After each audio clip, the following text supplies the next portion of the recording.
everybody. Dennis and Julie here. Dennis Prager and Julie Hartman. Hi, y'all. I love your commitment to honesty because you acknowledged the good things that you got from Harvard. So many. That was a very important little moment. As much as I have contempt for Harvard, it was an important thing that you said, and it means you're not going to fake anything to make a point. That's a big deal. Right, I know. But now I'll tell you why I smiled the whole time. Before you were born, literally, I was saying to audiences, so let me understand, what is the most important thing in your high school child's life? For most of you, it's getting into a quote-unquote good college, which doesn't mean good, it means prestigious. Okay. So now let me ask you all a question. Your kid gets into a good or prestigious college, then what is his or her purpose in life? What is the aim then? What is the goal then? What is the purpose? And there are crickets. What I saw happening, and because I never fell for this, including when I was a kid, I never fell for this notion that is critical to your self-definition, or it is the purpose of your life in high school to get into a good college, quote unquote, that there was no answer. So in effect, I would say this to audiences, you're basically giving your child a raison d'etre, a reason for being, a purpose in life, and then what? What happens 4 years after that, assuming that they actually achieve that end? Then what? They're now 21 years old. What do they spend the next 70 years, presuming, maybe 80? What do they pursue then? Since it's not what you gave them now as the be-all and end-all of life, getting into a good college. By the way, if you don't agree that was a fair critique and assessment, say so. No, I agree with you. And, I actually was Zooming with a former classmate from college who I haven't spoken to since we graduated. And he was telling me that he quit his corporate job in New York City and moved back home. And he is doing a startup, essentially. He worked at a very prestigious corporation. I'm not going to say which, but anybody would know it. And we were discussing that if we could right now, and I'm 2 years out, so it's still pretty early on to make this judgment, but if we could assess the trajectory of our fellow classmates right now, we would divide them into two categories. There are most people who continue along who continue on the treadmill, as I say it. And they get into Harvard and they work so hard to get in. And I can't even tell you how in my day and still now, you have to sacrifice your life on the altar of college admissions in order to get into Harvard. You do. Like, you do not have any kind of life outside of that vocation. But I think there were many people who got into Harvard and they looked around and they realized, like, oh gosh, now I'm at Harvard and there are how big was my class? I don't know. 1,000 other people in my class who also got into Harvard, and 4,000 people in this undergraduate institution who also got in, and then thousands of people in the graduate school who got in. Damn it, I'm not that cool anymore for getting into Harvard. And now I've got to go to Goldman Sachs. And now I've got to go to Harvard Law School or Harvard Business School or Yale Law School or Yale Business School, or I need to be a Rhodes Scholar. And you see these people and they're just chugging along because they're like, damn it, I thought that was the level I had to clear. And now I realize this is only level 1 of the video game. And so we see people who are kind of continuing on that path. And I think this relates to fame because it does kind of give you a kind of, it does. I mean, I will not deny this. It gives you a kind of fame when you say that you went to a school like Harvard. I see this all the time in my life. People ask where I go. I say, and they go, oh, wow. It's the H-bomb. The H-bomb, right. And I don't say that as a brag at all. I say that to explain this, why I am bringing this up in the context of our fame conversation, because this is my way that I have especially seen it play out. And so we were saying that a lot of our classmates have fallen into that category, because, and I actually feel sorry for many of them, because we have been conditioned to believe that this is what brings us happiness. That the more credentials you attain, the more That's things right. you have on your resume, that it is somehow going to make you happier and more important in the eyes of others. And then we were saying that there are other people who actually get in and then they realize, maybe they have a kind of fulfillment, like, okay, I did it, I'm done. But they realize that they're just going to continue on the treadmill unless they get themselves off of it. Yeah, and I don't know if they. By the way, I just have to tell you, it was an eerie moment for me when you gave that rendition of, "Hey, I'm here with 2,000 others," or whatever it is. Yeah. My brother, it's actually almost eerie. It was word for word, virtually. My brother got into Columbia a long time ago, obviously. And, you know, it's not Harvard, but it's prestigious. And he got into Columbia. Now, he had been the captain of his high school basketball team, the editor of the school newspaper, and the valedictorian of his class. Okay. So I'll never forget, he comes home one of the first weeks. So he dormed at Columbia during the week and came home. We lived in Brooklyn. For weekends. And I would say after about maybe 4 weeks, he looks at me, and I'm in 8th grade. And I remember thinking, oh, he's really opening up to me. I'm only in 8th grade. And he said to me, "You know what, Dennis? I was just with 1,000 other captains of basketball teams, yeah, president of school valedictorians." It's a humbling moment.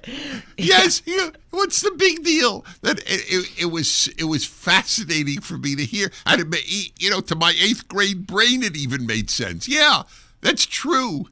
So what you said, it was again almost word for word, but it dealt with the accomplishments in high school that they had all had.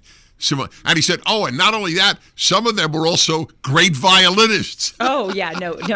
You go in, you meet the most accomplished people, and you're like, exactly, wow, I am not hot shit. Right. So, all right. So, not to lose track, because this is such a great discussion, I just want to reemphasize something.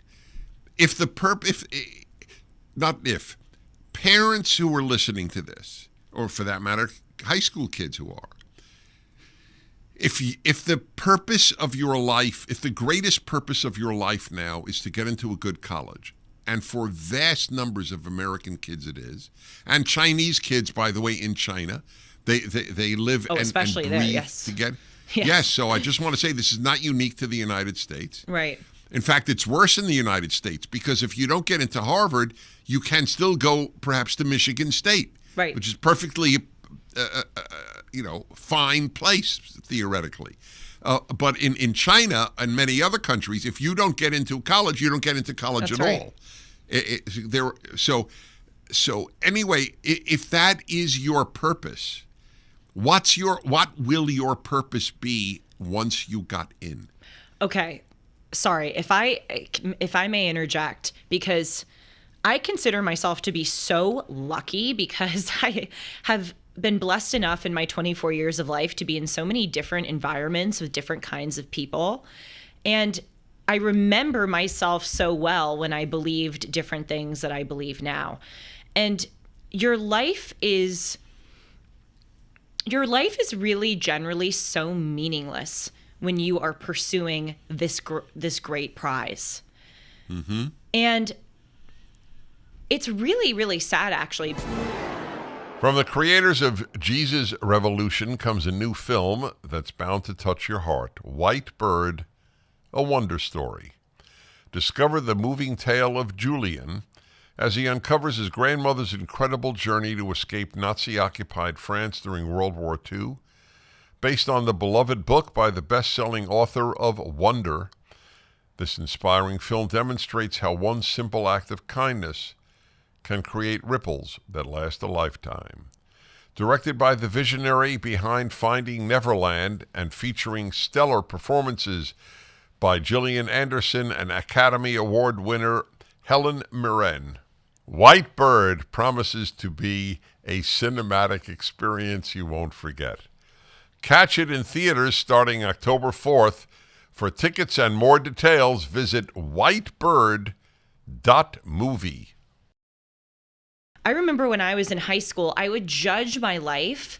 I would think of it in numbers. In ninth grade, I'd be like, okay, 4 more years until I get into XY, hopefully, or I apply, 3 more years. Okay, we're gearing up, 2 more years, 1 more year, 6 months, and I thought of life in terms of, okay, cross this, keep going to cross that finish line in 4 years. And then when you cross that finish line, you realize that you wasted a lot of precious days of your life. These were, every single day is precious. You missed out on opportunities, I think like I was living at home with my parents, and now that I'm older, I don't live at home with my parents, but that was a cool time of life. You're young, you have a freedom and a unique opportunity to be in high school and have that kind of experience. And it renders the rest of your life moot. Is that the right way to say it? Moot? Yeah, more or less. Until you get what it is that you're getting. And I know people, I know because living in LA, people who are actors and actresses, and they're like, I just need my big break. Well, you're living life in the meantime. And that's why having an internal life, and that is what I believe is so important. And that's why I believe so many people want to be famous, because they don't have an internal life. Having an internal life makes every day, every moment of your life incredibly meaningful. And that's why I love God.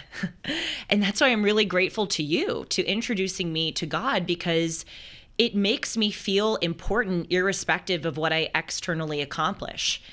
By the way, God is grateful to me for introducing you to him. Oh, that's so sweet. Well, we'll see about that when we get to the other side. I hope you're right about that. But every single day, I just like every moment is very special. And that's actually one of the things that I wanted to bring up, because people view their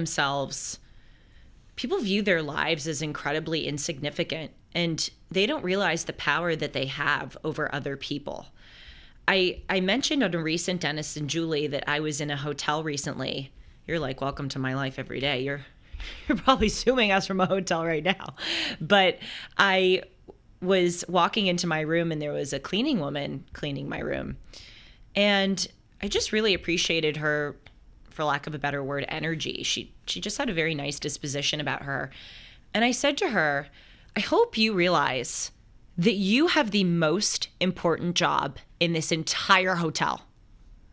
She was really taken aback by that. And she said, why? And I said, because you have the power to tank this hotel if you want to. Clean rooms are the basis of a hotel.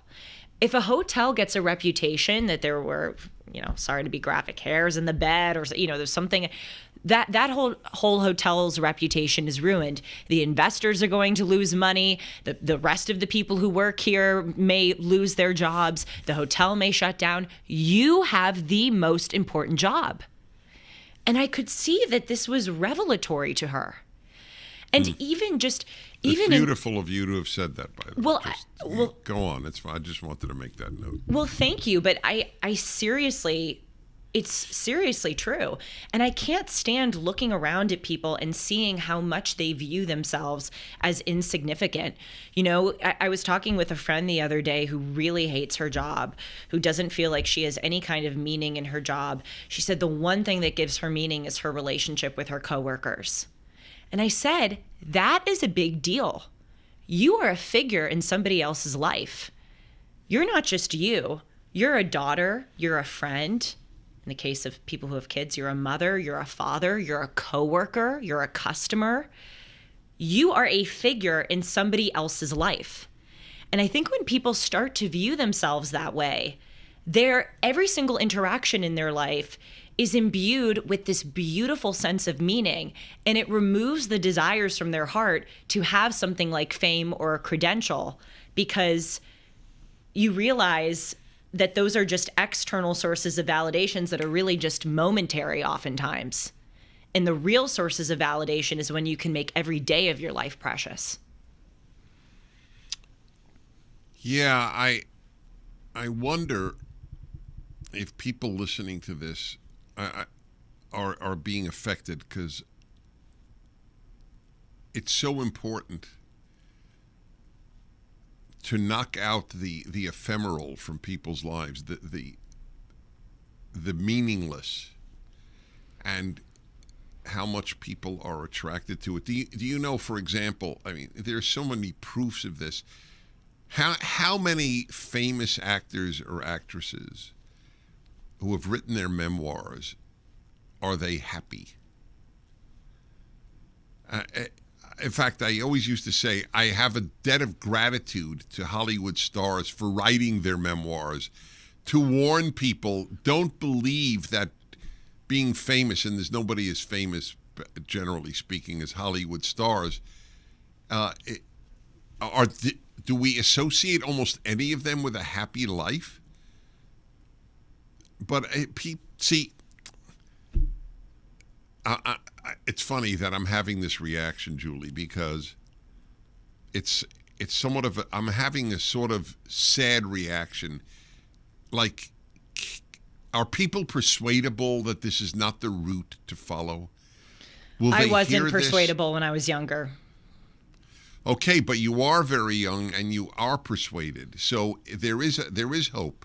But the Julie Hartmans of the world are rational thinkers, and you put two and two together and realize, wait a minute, I need an inner life to be happy. The outer stuff is not going to do it. Look, you know me. Here is a rare example, because I can speak about the issue of fame, and people can say, "Well, yeah, but if he were famous, what would he say?" Okay, so I'm not a household name, but I'm pretty famous, but you know, probably as well as anyone, ironically, how little it means to me. I would say I have two reactions to fame. Only two. One, the only use it has is that it will draw people to read my works and listen to my talks. That matters to me a great deal, because I really believe I could touch people for the better. So fame is a vehicle for me solely, not an end. Secondly, I get a kick out of it. It's funny. I have funny things happen to me. Tell about strangers. It's like the. Oh, that's right. This is precious. It's such a good story. So I was in the first time in a half century. I was in a real car accident. I'm fine. Obviously, I'm fine. I walked away from it. My car was totaled, and so was the tree I hit. So anyway, I'm standing there. There are police there. There are firemen there, and there are people just walking by asking for selfies with me. No, Dennis, I'm sorry. This is not the story. It's the story? What do you call it? Oh God, what is it called? The rear end. You were hit. Oh, that's another one. What is that called? You're right. Yeah. But I was rear-ended. Yeah. Rear-ended. Yeah. All right. I'll tell you that one too. Yes. Yeah. So Julie's perfectly right. But so I don't know if you knew this story, that there were people stopping me. I just got out of a totaled car. Oh, yeah. Dennis Prager, could I get a selfie? Including one of the firemen. And by the way, of course, needless to say, there's zero resentment. I'm just saying it's a funny moment. I don't get off on it, but I get a kick out of it. If you're still waiting to buy gold, sitting on the sidelines might cost you precious gains. This is Dennis Prager for AmFed Coin and Bullion. That's my choice for precious metals. The current economic climate could make buying gold a very desirable safe haven commodity. The government's overprinting of money, the fluctuation of interest rates, and high inflation can all impact the value of gold, and it's why you should seriously consider buying now. I've been working with AmFed Coin and Bullion's owner, Nick Rovich, for years. I'm glad that I jumped into the precious metals market when I did, but it's never too late. Nick's been in the industry for over 42 years, and he's proud of providing transparency and fair pricing to build long-term relationships. Nick and his team have my back, and they will have yours. They recommend what's in my best interest, not theirs, and I never worry about hidden commissions or huge markups. If you're interested in buying or selling, call AmFed Coin and Bullion for a free coin performance review, 800-221-7694. AmericanFederal.com, AmericanFederal.com. Then the even more dramatic. So it seems when it rains, it pours. On one of the L.A. highways, there was a massive traffic jam in my lane, and I stopped. I had to stop. The guy in front of me stopped suddenly. I stopped suddenly. The guy behind me didn't stop suddenly and rear-ended me. Okay, it wasn't big damage to my car. It was big damage to his. So he gets out, and he starts saying, "Oh, it's your fault. You stopped suddenly." I said, "I'm sorry. That you have to have distance behind the car. It's your fault." And a guy who was there, who was a tow truck operator, happened to be there, said to the guy, "That is the law. You're at fault, not this man." Then the guy, who was, I would say, maybe 30 years old, a black guy with a either Jamaican or African accent, but not an American accent, looks at me and he goes, "Hey, oh my God, I love your podcast. Oh, I can't believe it, Dennis Prager." The guy's demeanor completely changed. It's so sweet. Oh, we're now corresponding on email. Lucky guy. Boy, is he happy he rear-ended you. Oh, that's what he wrote. He wrote, "God made me have this accident in order to meet you." He actually wrote that. Oh, I believe in this so much. I really do. I know somebody who got hired because he rear-ended somebody. He was outside the Hollywood Bowl and he rear-ended somebody and he got hired. So that's funny. Yeah, but it's not a good idea to rear-end No. people. That's not what we're endorsing. But no, obviously. But anyway, those are the only two things. It doesn't matter. What matters is the people in your life. What matters, again, as you put it, the inner life, or what I call your core. They're synonymous, just different ways of phrasing it.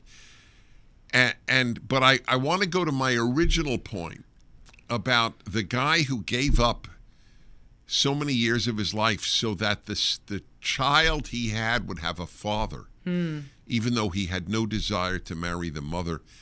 I mean, there is heroism we never hear about. There is significance that we never hear about. And I only wish people could understand that. Otherwise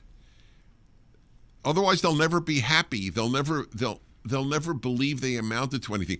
Do you know how many people? I mean, just the examples are legion. What percentage of U.S. senators hope at some point they'll be president of the United States? You'd think if you're a senator, right? Every state has just two senators. You think you've got it. That's right. That's a pretty big quote unquote achievement. But they're not thinking that. They're thinking, why is so and so the vice presidential pick? Why aren't I? Why is so and so? I'm smarter than the guy that they nominated or the woman they nominated for president, and it never ends. And then you get to be president. But how do you know your presidency won't be a calamity? Jimmy Carter gets to be Joe president. Biden. He was like Joe Biden, but Jimmy Carter was a peanut farmer, and he ends up president of the United States. but then he ends up demolished. How many states did Reagan win? 49? I think he lost 49 states, maybe 48, whatever. And so did he walk around the rest of his life? Wow, I really made it. I was president of the United States. Right, exactly. No, it's inconceivable that he did. So this is the lesson for parents about to your children. Okay, I have two things to say, and I want to write them down really fast because what you're explaining here is so important. Oh God, what was the other one? Take your time. I got it. Good. So I think your reputation is a form of fame. One of the things I love about 19th and 18th century novels, nerd alert, but it's true, is that they capitalize certain virtues. Like when they talk about prudence, they put it with a capital P, or when they talk about, and it makes these things like their own individual characters and these figures to aspire to. And I think if you take your reputation seriously, that is what gives you a kind of fame. And I think about this so much with Joe Biden.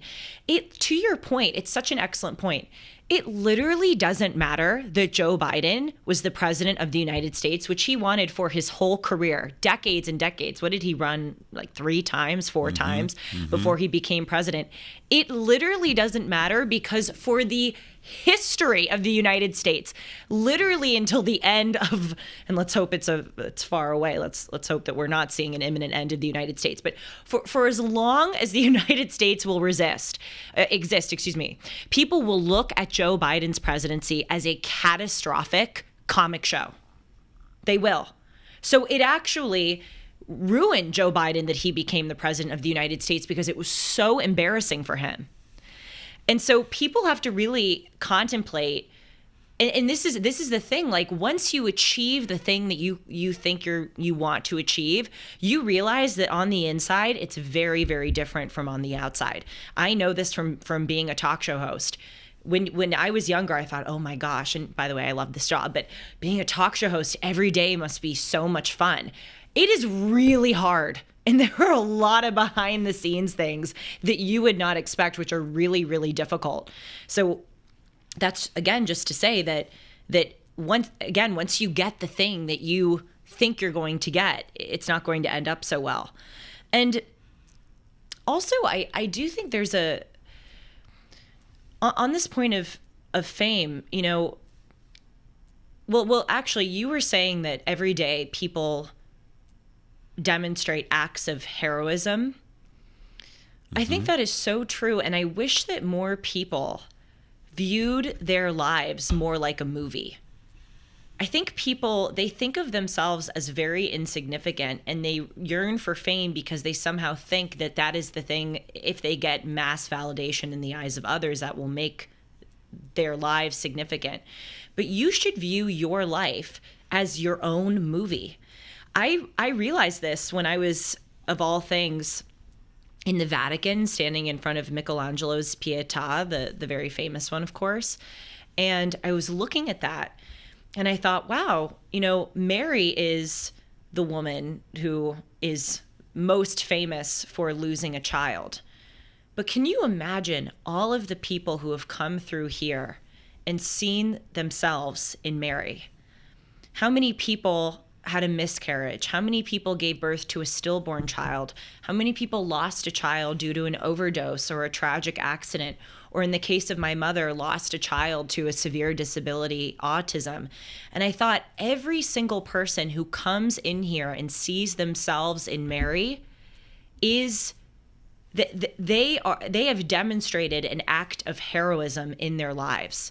Just as that father, by choosing to marry a woman he didn't love and being a present father for this child, was doing something just as valiant as the famous people who we idolize. And so I think if you think of your reputation and your actions and the fact that you are a figure in someone else's lives as something that is worth something, because it will lead you to more happiness and fulfillment. But people don't think that their actions or their lives have any significance if they're not known on a mass scale. No, of course, that was my point. The significant are rarely famous, and the famous are rarely significant. I think feminism, that's its tragic essence. It used to be that vast number, used to be, it was basically all through history, for better or for worse, but it was, women felt that if they raised good children and made a relatively happy home, Good example. that it was a magnificent achievement, which in fact it is. It's much harder to do that than to run a company. Are you ready to lose weight but not sure where to start? So I'd like to tell you why I chose PhD weight loss and nutrition. First, Dr. Ashley Lucas has her PhD in chronic disease and sports nutrition. The program is science-based. The PhD program starts with nutrition and is much more. They know 90% of permanent change comes from the mind, and they work on eliminating reasons you gained weight in the first place. There are no shortcuts, no pills, no injections, just solid science, science-based nutrition, and behavior change.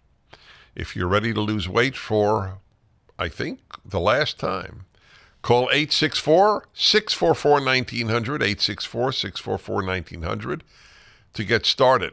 Or online at myphdweightloss.com, myphdweightloss.com. Just make the appointment for your one-on-one consultation. Call today, 864-644-1900. And so it was said to women by the feminist movement that barefoot and pregnant, it's a put down of a woman. But if you are, the head of sales at your local pharmaceutical company, then you've really made it. No wonder it's the greatest percentage of depressed young women in American history. Because they bought this. They continue. They buy it today more than they bought it in my generation, and my generation bought it. It's a terrible error. And I have no issue with women and careers, zero. But you're fooling yourself. But it's true everywhere. I think about guys. Let's say you're a baseball player, right? So in America, you play in the minor leagues, and then your whole life, you're totally understandably, you hope and pray you'll make it to the major leagues. Then you make it to the major leagues, and do you spend your whole career thinking, wow, am I lucky I am in Major League Baseball? Or do you think, I'm on a losing team? That's right. I didn't even make the playoffs. I want to be traded. I want to go to a team that wins. It never ends. It literally never ends. It doesn't end. That's the point. It doesn't end. You think it ends, and it doesn't. No, and even when it ends, so the next season, it doesn't repeat. By the way, I'm sure this happened to you. You've never said this to me, but when you wrote your first book, did you feel the need to write a second? Yeah, but I didn't write my book. My first book was the 9 questions people ask about Judaism. I repeat, it was pure idealism. I didn't write a book about Judaism to make money or to become famous. Neither is it is not the route to either. But I was thrilled I wrote it because it touched people's lives, and that's all I wanted to do. You talk about this inner life. I'm blessed. I had an inner life at such an early age. So many none people of this don't. stuff. Oh, they don't. And I don't know why I had one. I thank God, or I thank my parents, or I thank my genes, but I had one. That's why I didn't give a damn about what college I got into, and it drove my parents crazy. Dennis, you're very bright. Your brother went to Columbia. You should go to Columbia. And I said, I don't care where I go. And turns out I was right. not blaming my parents. They thought like normal people. I knew it didn't matter. I was doing what I wanted, like teaching myself how to conduct orchestras, which ended up working out for me. I do conduct orchestras. But what high school kid studies, the scores to a Beethoven symphony when he's in high school? I was abnormal, but I knew I was abnormal, and I marched to my own drummer. I didn't march to society's or my parents' drummers, and that was major. But also, I think this harkens back to the fact that you viewed your life as significant. To use movie terms, you viewed yourself as the main character, the protagonist in your life. That's a good point. Few people do that. And I know that I am totally on one with this sperm and egg thing. Like, I bring it up every single Dennis and Julie. But I swear to God, it has transformed the way I view the world. It is incredible that we are here. I know this seems cheesy. I know it's incredibly cheesy, but I never viewed my life this way. There are 8 billion people on the world. We think that's a lot. That is not a lot at all. Your chances of being born are 1 in 400 trillion. Think about all of the things that needed to happen. Your great-great-great-great-great-grandparents meeting, and then your, those children meeting, and then, right. I mean, my God. And then the exact time that you were conceived. If your parents waited a millisecond later to be intimate with one another, you would not be here on this world. By the way, in the case of me, I think about this all the time. I am an IVF and a surrogacy baby. Thank God my mom struggled with conceiving. Thank God she had so many of the challenges that she did, because I would not be here. I am an IVF and a surrogacy baby. And so I want people so badly to view themselves as the protagonist in their own lives, because they are. It is a cool, I look around now, I swear to God, I know this sounds so weird. I look around and I go, okay, why was I born in 1999? Why was I born in America? Why was I born as an IVF and surrogacy baby? Why was I born as a woman? Why was I born to someone in a family where I have a sister with a severe disability? Why did God kind of put me right in here? And I look around at other people. I was in a cigar store last night, and I walked in and I was looking around at them and I was thinking, why are we all here on Earth together right now? Why are we all in the same city? Why did we all choose to come to this cigar store tonight? This is kind of interesting. Cigar Lounge. That's right. Cigar Lounge. Very important distinction. And every person that came in, it was sort of like I was in a movie. And I was like, okay. That's great. Really? But okay. You will be so happy I tell you about this. Did you ever hear of the novel, The Bridge of San Luis Rey? No. Okay, you're going to read it next week. I know you will. I'll read it. Yeah. So I think it was Thornton Wilder. I don't remember but it's a classic novel, which is obviously not well known. If you don't know about it, it's certainly not well known. But he asked the question. There were a few people crossing a very frail little bridge, just walking bridge, and it collapsed. And he tried to figure out why did those, 4 people converge at that very moment and die at that very moment. Oh, and what's the reason? Okay, well, I'm not going to tell you. No, come on. Can you give a hint? Can you give like a... No, I'm not sure I even remember it. I just know that is what, it was just so up your alley of asking this great, fascinating question. So, that raises another question for another time. And that is, if we didn't do it already, and even if we did, it's worth revisiting, how much is God really the engineer of what happens in our life? I don't think God tends to be the engineer of what happens in our life, and I'm a big believer in God, and that God knows me, and God knows you, and God knows everybody. But that's another subject. But your celebration of every moment, is that fair to say that about you? Yes. Yes. Okay. That's a really wonderful trait that you have, and one that you have worked developing. It's not just, I give you credit for that one. That's not built in. No, it's not. You have worked at attaining that outlook on life.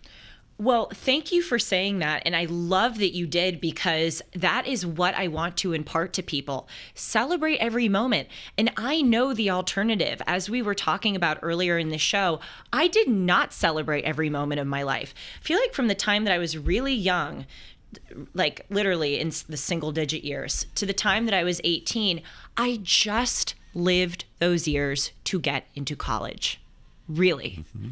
That doesn't mean I didn't have great friends. I did. That doesn't mean that I didn't have a great relationship with my family. I did. Or great experiences. Of course I did. I'm not saying like my whole life was miserable, but the vast majority. No, but that was the meaning of your life. The whole purpose. And I remember thinking in terms of years, and I hate that. And I think that's why I have this zest for life now, because it's so, I mourn the loss of those years.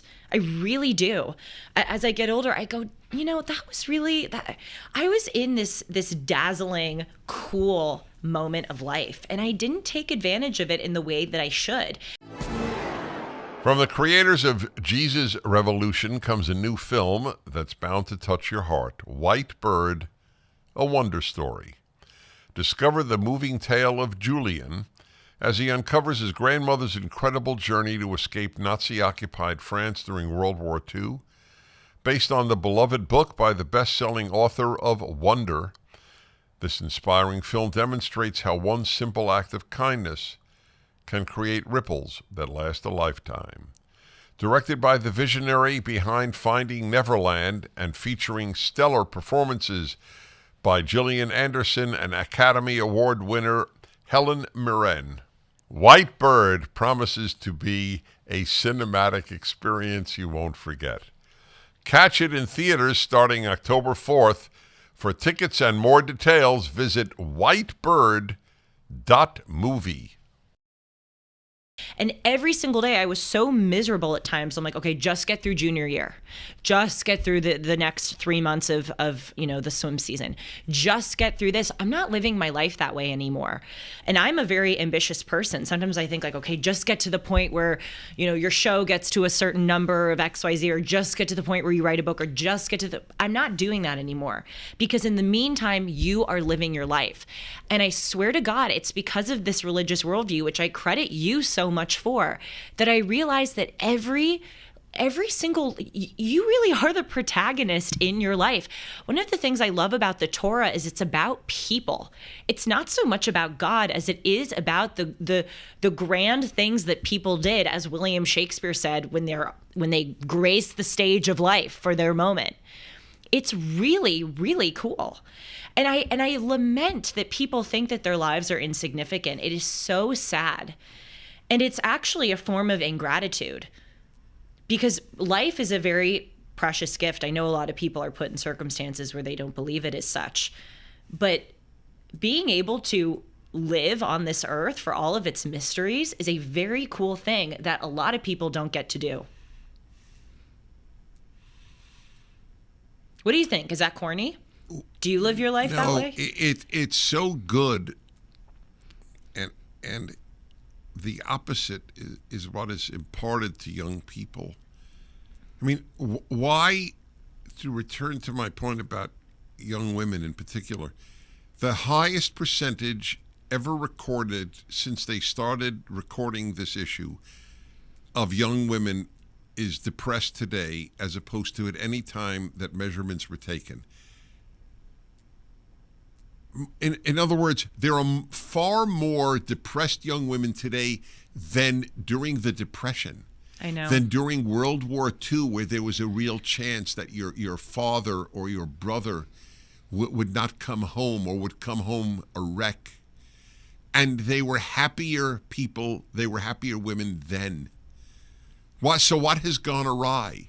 Maybe the whole message of vocation is everything. I mean, they're opting not to marry. They're opting not to have children. So what are they opting for? It's so sad. I don't even know what I don't think they know what they're opting for. By the way, and even after all the revelations about the moral sickness pervading our elite universities, they have more applicants than ever. Really? Yeah. Wow. The applications, I think at Harvard it went down by 4%, but it's negligible. It's irrelevant. It's still the ratio of applicants to accepted is still, ridiculously one-sided. And in some of the Ivy League, they have actually gone up. Did I ever tell you the story of the woman I was sitting next to on a plane? Yes, with the son I overheard at Harvard our Medical conversation. School. Yeah. Oh, it's so real. I'll just tell everybody. So I was sitting next to a woman on a plane, and before we took off, she was on the phone, and it was obvious. First of all, I couldn't help overhearing it, and it was obvious it was her son, and it was obvious he was distraught. And basically, I gathered it. He's burned out, and he wants to leave the most prestigious medical school in America, Harvard Medical School. He wants to drop out. He's burned out. And I felt bad for the kid, and I never met him. I felt bad for the mother. But this ties into something you said about living life.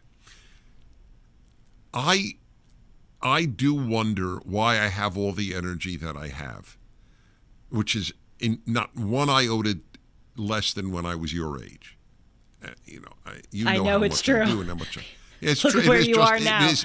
Right, it is true. Okay, so I actually believe one of the reasons is that I never even came close to burnout because I didn't flirt with burnout in high school. I did what I wanted, and I didn't want to study and study and study and study. I wanted to live and live and live and live.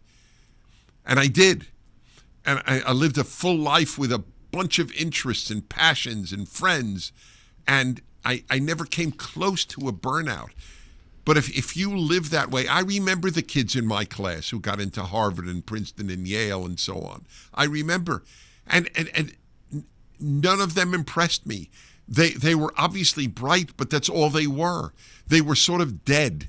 They didn't laugh as much as I did. I laughed much more than they did.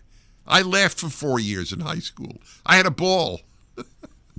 No, it's very true. I mean, when I have this line that when so much goes into the resume, there's not much left in the person. Well, that was your phenomenal insight when we first met. And I did not, even though I knew the burnout issue and so on, I'd never put two and two together like you did. How do you literally can't get into Harvard if you lead a full life. That's basically what you were saying. You can't. Take it from me. I am the authority on this issue. You can't.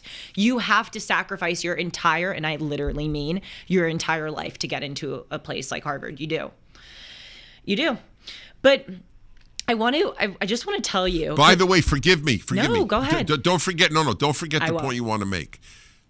So I just want to make clear, this is not just Harvard. For example, when I read about any American or any country, but let's say any American who makes it to the Olympics. In track, in field, in gymnastics, in anything, swimming, they all say, this has been my whole life. That's all I did was gymnastics. Oh, they're right. And so it's a very interesting question. If you make it to the Olympic team and then get a medal, it may have been worth it. I don't know. I'd have to interview them 20 years later. But let's say you didn't. So you've given up your life to gymnastics or swimming, and I admire the greatness of that. Who doesn't? But totally, is it worth it? There are people who give up their lives to take care of a parent. Get back to my very first point.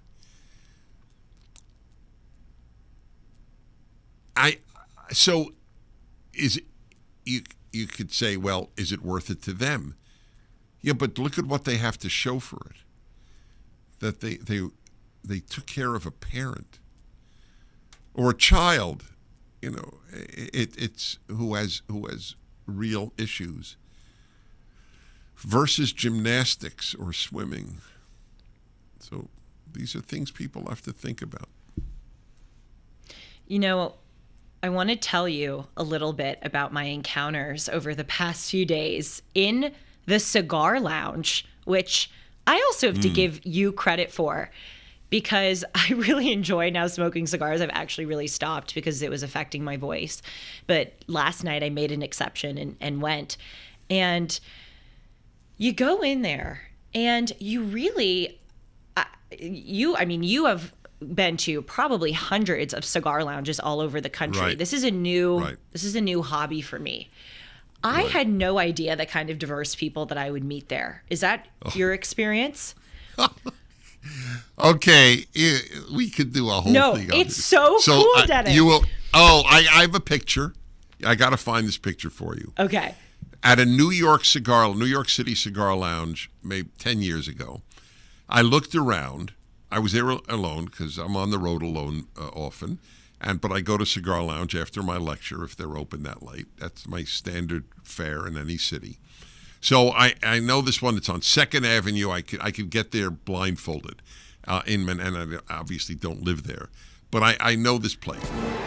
Have you heard about Dinesh D'Souza's new movie? It's based on his book by the same name, Vindicating Trump. This movie is a searching examination about the real reasons why the left and the Democrats hate Donald Trump so much.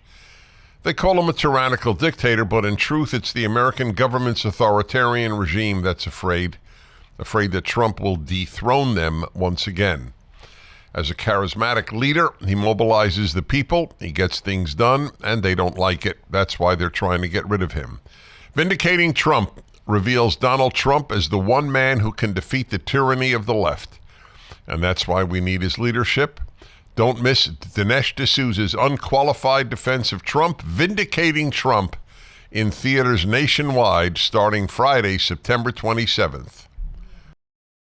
So anyway, I go there and I look around, and across from me, I'm sitting here, and across from me are 4 guys. There are more women today, but mostly it's guys. And it was then all guys. Anyway, so if I remember correctly, there was a black guy, a white guy, a Hasidic Jewish guy. It's so cool. And a Hispanic guy and an Asian guy, 5 guys. This was the United Nations. I know, exactly. And the best part is they're yucking it up. I think I have a better one for you. I think I could top that. Last night, we had a black guy. We had a Syriac Catholic. We had a Assyrian. So a Syriac Catholic and then an Assyrian guy. We had a gypsy. We had an Orthodox Jew. And then we had some regular secular guy. And then we had this British guy. And I'm like, what the heck? Right. But the point is, right, they're yucking it up. Yeah, totally. They are so comfortable with each other. Yes. It doesn't matter. It doesn't matter at all. No, Dennis, I swear to God, I think I'll actually do my timeless episode on this. We started talking about, first we started talking about gypsies. And I said, well, I was just in Romania, and the guy was going on about the different, the gypsies in Romania. Apparently there are a lot of gypsies here in the United States. Apparently gypsies are everywhere.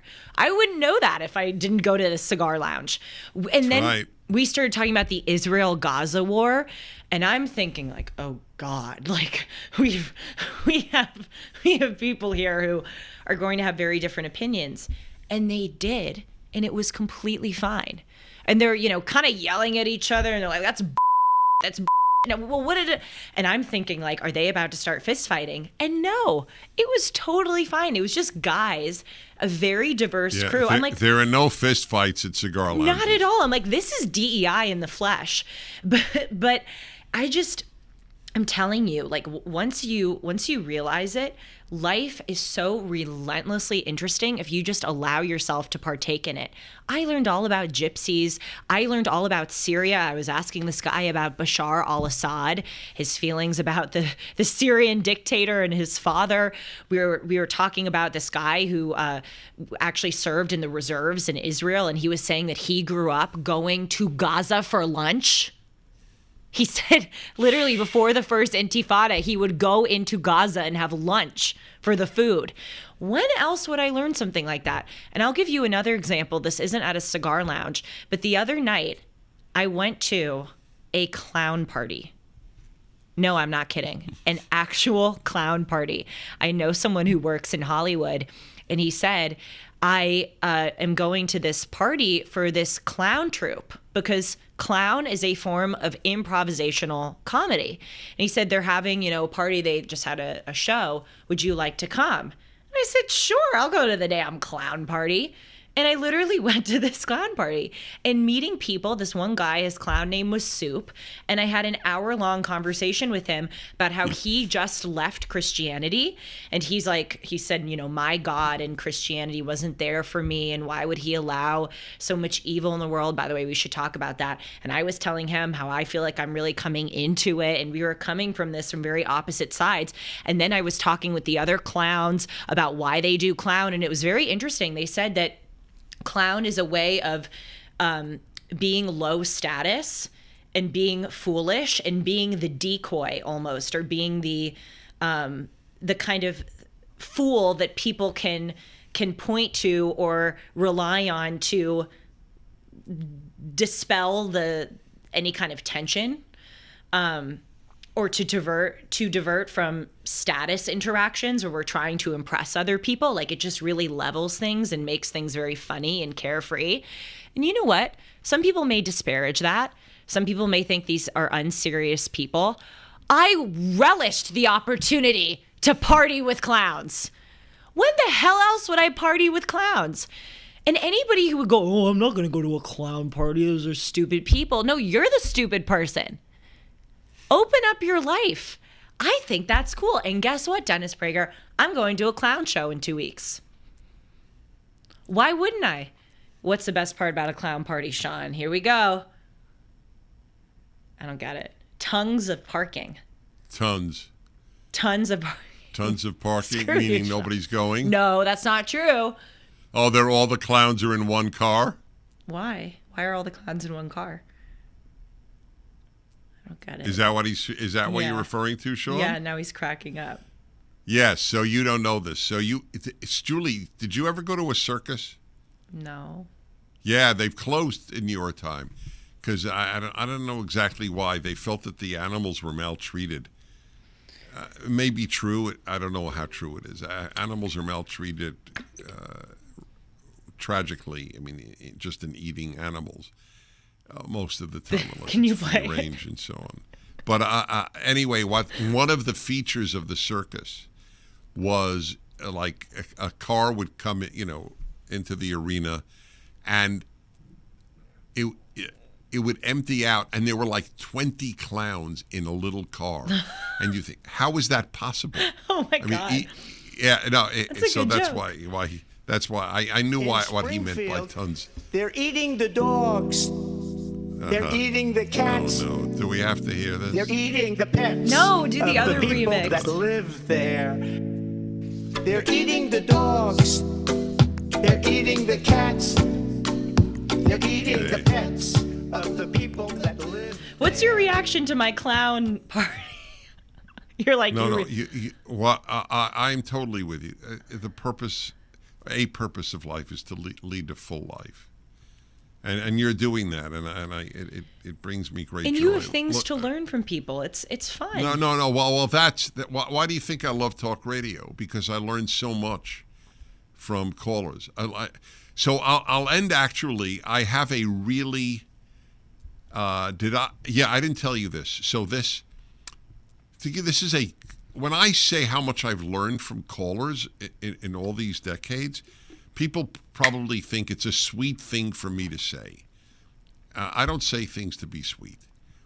I say them if they're true, and then maybe there's a sweetness to it, but that's not the reason. So I on the happiness hour, I discussed the issue, which I have often, about people envying people who had more than they do. Whatever the more is, more beauty, more money, more house, more kids, more whatever it might be. And then somebody called and said there was a really beautiful, much bigger house on their block. And they envied the people who owned that house. And it stopped one day. All the envy stopped when they noticed that it had a wheelchair plank leading up to the house. And then they sort of, I'm now interpolating, but they sort of kicked themselves. Boy, that was pretty stupid of me. I'll take my smaller house with no ramp for not plank, ramp, no ramp for a wheelchair. Which is it's a related discussion that people envy, what people envy. So the question really is, can we convince at least a serious segment of people? Can we give them the tools to lead a happier and more meaningful life? I have bet my life, literally, I've bet my life that the answer is yes. Well, I am proof that you've done that. Oh, that's very kind. Well, if you It's are, true. then I did a good job because you're terrific. Okay, let's tell everybody. I'm tired of telling everybody how to get in touch with us. Oh, You yeah, should I'm this sure week. you're exhausted of it. It's so taxing on you every episode. Every week. Let us, and people write amazing emails, but let us know if we convinced you today, if we changed your mind on something. We would love to know. Yeah, like how to raise a kid or your own life or Yeah. what's important. Yes. That's right. You can email me at julie@julie-hartman.com. Please keep it coming. I can't respond to all of you, but I cherish your emails more than you know. And you can also follow me on Instagram and Twitter at Julie R. Hartman. You can follow Dennis on Instagram at @TheDennisPrager and Twitter at Dennis Prager and DennisPrager.com and PragerU, of course. And we'll see you next Sunday right here on the Julie Hartman YouTube channel for Dennis and Julie. Shalom. Bye, everybody.